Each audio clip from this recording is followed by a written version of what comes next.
Thank you, Chair, for your very generous introduction. I am grateful to the ADBI for giving me the opportunity to be here, and to some others who have encouraged me to accept the invitation. It is fun to be here, being out of touch with many things, but this provoked me to think on the subject. At the outset, I want to mention that after hearing the speeches this morning, I have decided that I will not stick to the presentation that I have prepared before. So I think I'll modify it, so don't stick to that, apart from the time point of view. One of the things that I wanted to mention is that we have to, there is a brief mention, the totality of the debt sustainability at any level is to be linked with the issue of different balance sheets and the debt and leverage. So in each country you have the leverage and the debt of households, the fisc, the financial sector, and then how do they relate to each other. So in some countries the fisc may be strong, or the central government may be strong, as you mentioned, like China. The local government may be more vulnerable. So I think you have to take a total view and not view local self-government in isolation. The second thing which is come out is that subnational government debt management is highly country specific. And also who holds the debt is as important, and what debt is used for. In general, I think the point made is that subnational debt is increasing globally for a variety of reasons. I think that is the big gap. But before I proceed, actually, I would like to give my thoughts on the most important questions that were raised on decentralization. So how far is decentralization good? I always wondered, when you talk of decentralization, there is already an assumption that it is the activity is at a level where it should not be. Otherwise, there cannot be eternal decentralization. Unlimited. So my limited point is, whenever we talk of decentralization, it is with reference to an existing situation, vis-a-vis the optimal situation. I think that is very often we miss out that decentralization is good. Decentralization is good, provided you have some framework to say what decision making is appropriate at what level.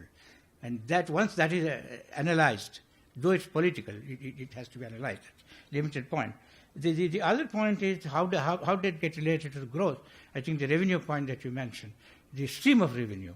And the stream of revenue, and you have this dichotomy, the more you emphasize the debt element of the local development, more it adds to inefficiency, or rather at least the inequality.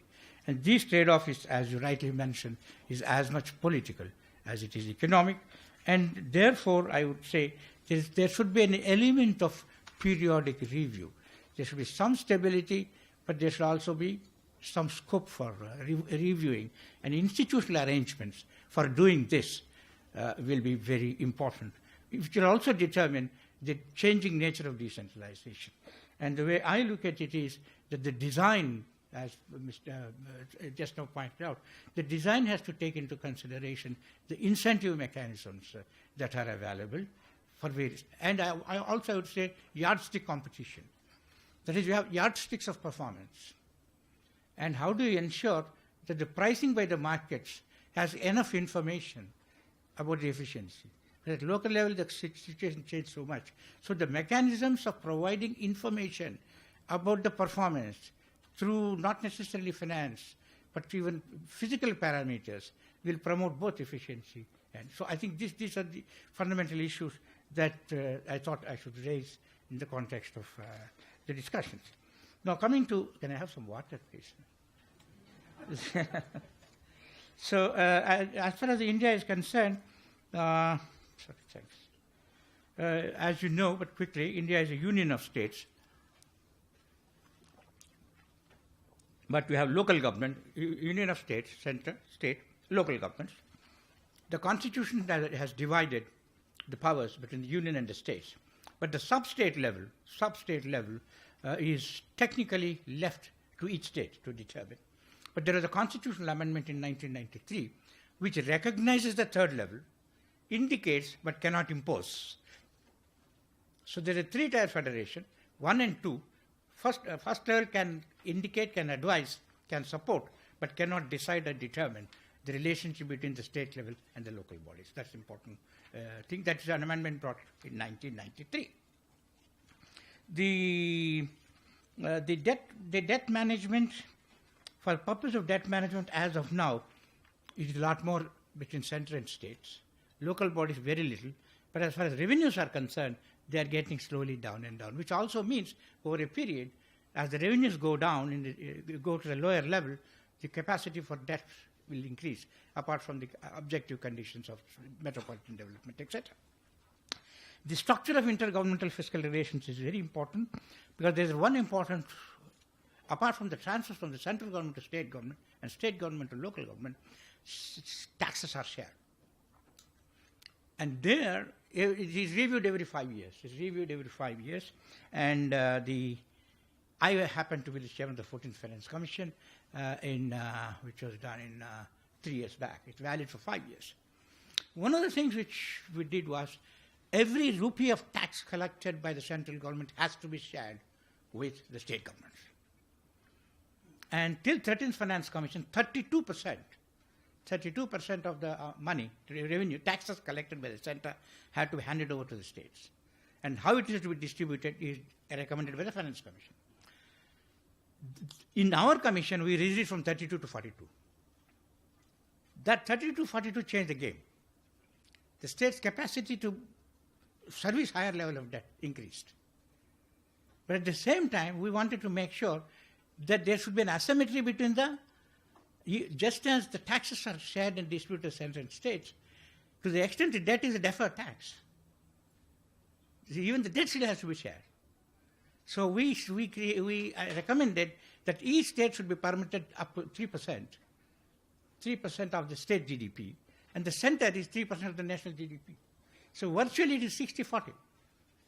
60% of the total incremental debt goes to the center, the other goes to the state. And the tax revenue distribution also is determined. So you have this framework given. And now, with regard to the local bodies, we doubled from about 1.5% to 3% of the total taxes collected by the union government will have to be distributed to the local bodies.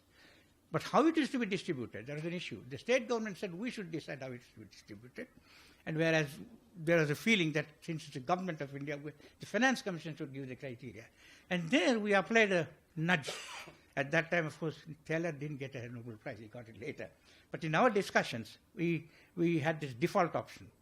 So, because each state has a finance commission to deal with distribution of the local bodies. So what we did in the Finance Commission is, we gave a model for distribution of the money by the State Finance Commission among the local bodies, but it was not binding. It is default. Till such time the State Finance Commission makes an analysis and gives a scientific report. So that's how we did that. A number of states are now working on the distribution formula. In a way, we encourage the rationality in the distribution of the resources among the local bodies. The institutional arrangement is the next issue. The institutional arrangement there is that Reserve Bank of India is the debt manager for the center as per law. For the state government also, by an agreement with each state, has entered into an agreement with the Reserve Bank of India. For the local bodies, however, there are no such constitutional arrangements, and it's basically private arrangements of some other organizations. State governments cannot borrow from foreign sources. State governments' borrowing has to be in de facto with the prior permission of the union government. The components of public debt vary, and as earlier the central government used to borrow and on lend, now that's been stopped. Earlier, national small, that is, other than market borrowings, were dominating. Now the market borrowings are taking in. The same thing is going to happen to local bodies, slowly. Local bodies also were getting from other bodies. So there's a shift towards market discipline. And the interstate differential of fiscal management is reflected in the premium. In the premium over the central government securities benchmark rates. So when the government of India goes for borrowing, it is X. If it's a good state, the premium is only 0.20. If it's not so great, you go to 0.350. So that's how it is built. Though RBI is the debt manager, it is not the same rate. So that market, there's a combination of market factors and some sort of economies of centralized management. The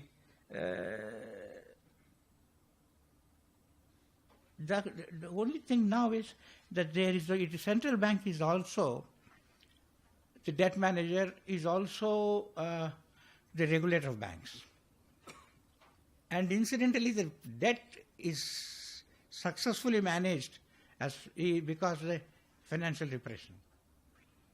About 20% of the deposits the banking system has to invest 20% of the deposits in government securities. So in a way, therefore, there is a financial repression. It does not extend to the whole states automatically. So the question is, there is a proposal to move the debt management out from the central bank. So and also it is the regulator of the banks as well as the government securities market. So to that extent, and it does not do it with the same rigor when it comes to state. So, but all these things will have to slowly disappear, and then that would make the scope for subnational debt increase, but it will also make it more difficult. Going forward, I suppose the question is that so far the foreign non-resident or foreign currency denominated debt is very small. So going forward, we have to recognize the possibility that the financial repression will go away, debt management will have to be independent, the market forces will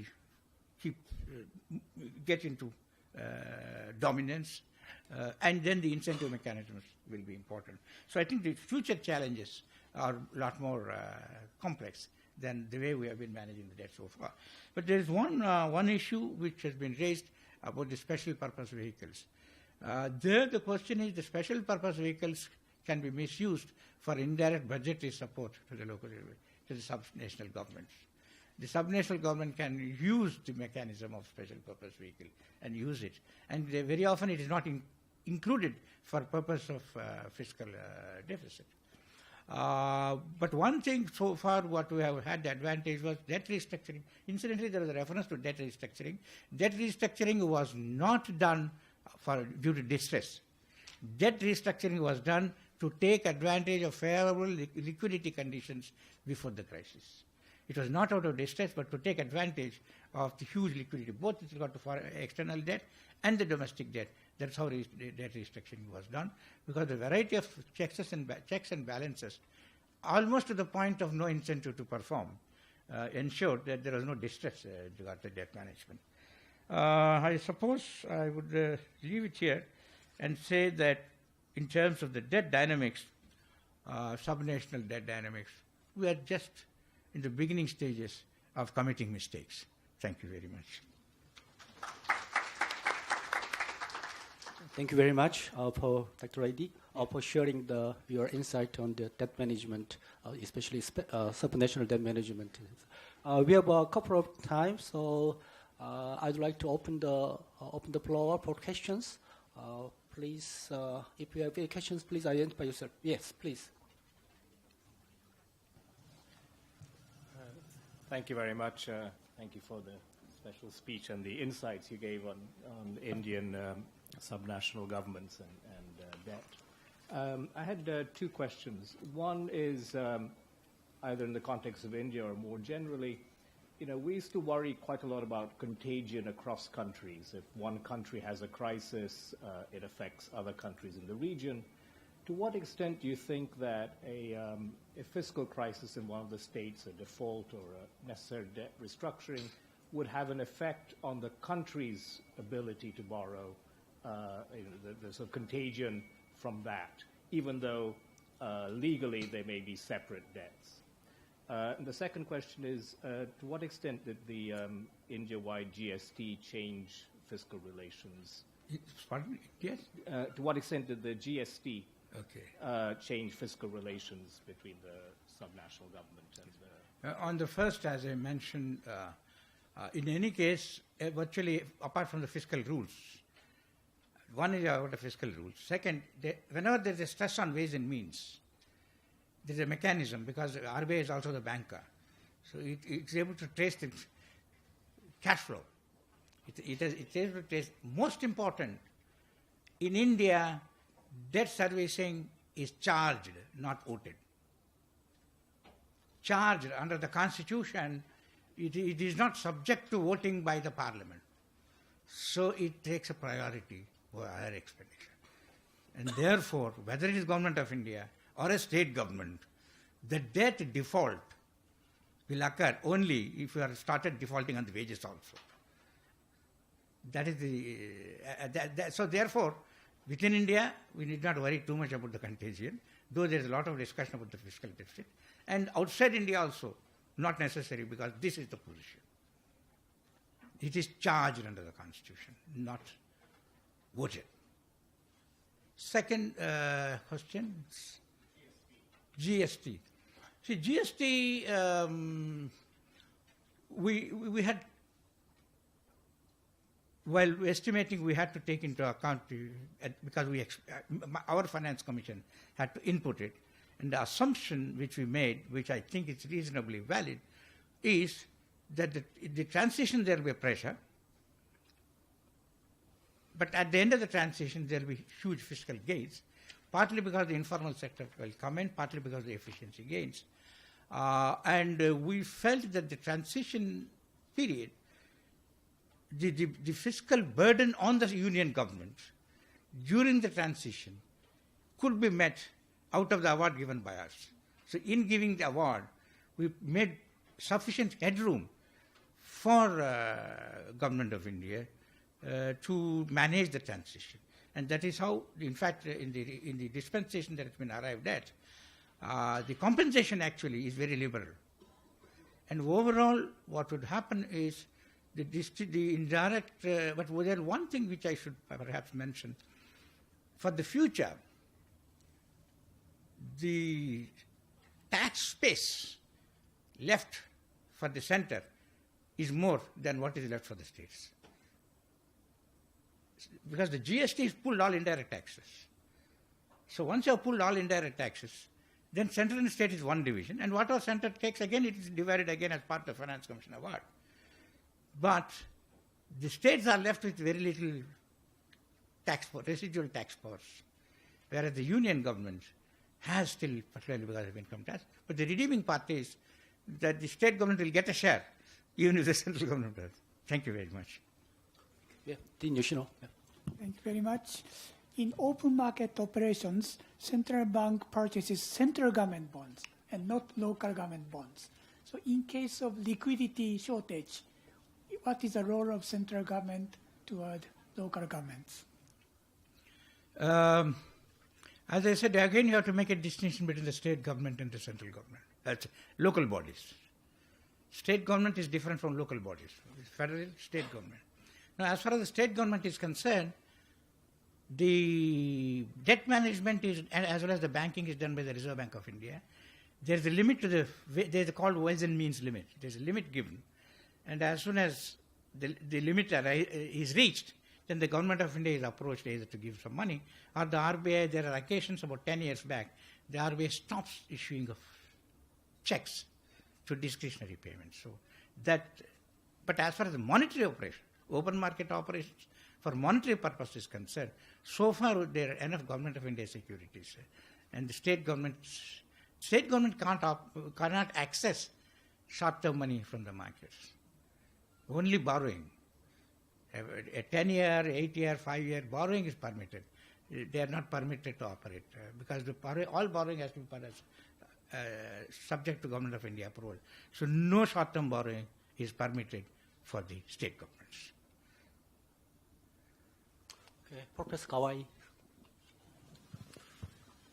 Being a debt manager,